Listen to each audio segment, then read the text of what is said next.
And joining us to discuss it is the General Secretary, Association of Public Health Physicians of Nigeria, Dr. Doyin Ogunyemi. It's a pleasure having you join us on the News at 10. Thank you for having me. Now, how important is it for these primary health centers to be able to stand on their feet and deliver quality healthcare to majority of Nigerians? Primary healthcare is the first point of entry to the health system. Ideally, you should go for your regular preventive care, immunization, antenatal care, and treatment of primary care illnesses first at the primary health care level, and then you then go for referral to the higher. So it's so important because ideally this kind of healthcare should be accessible to all. The community should be part of what is happening in the primary healthcare center. It's the basic healthcare. You should be able to walk there. It should be at least 30 minutes from wherever you live. If it's a health post, a health center, all those that are at the primary care level.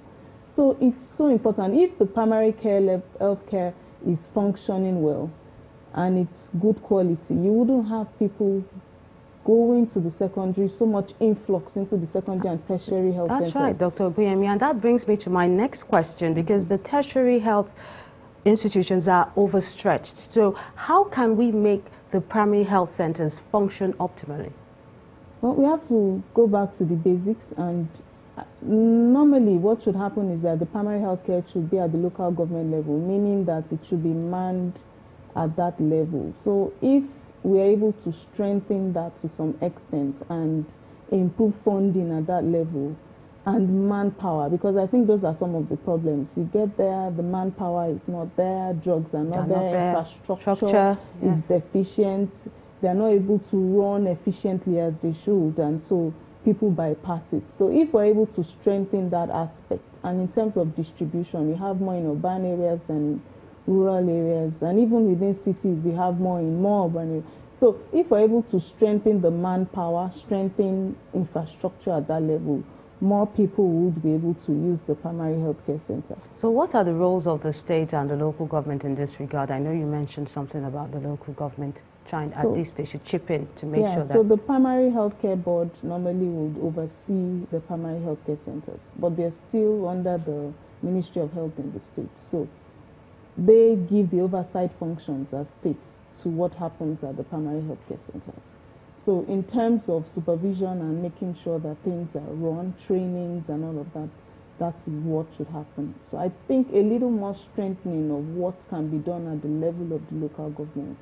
And if essentially this can be done at that level, you would have better strengthening of the primary healthcare center. Now let's talk about the distribution of health workers between the urban and the rural areas. They appear to be lopsided, and a lot of people would not probably like to go to the rural areas to practice. So how do we get them to be attracted to those remote areas? By developing the remote areas as well. If people are going to walk there, you want the roads to the place to be more tolerable. You want a bit more security in those areas. You want other infrastructure, schools. Remember that whoever is going to work there also has a family.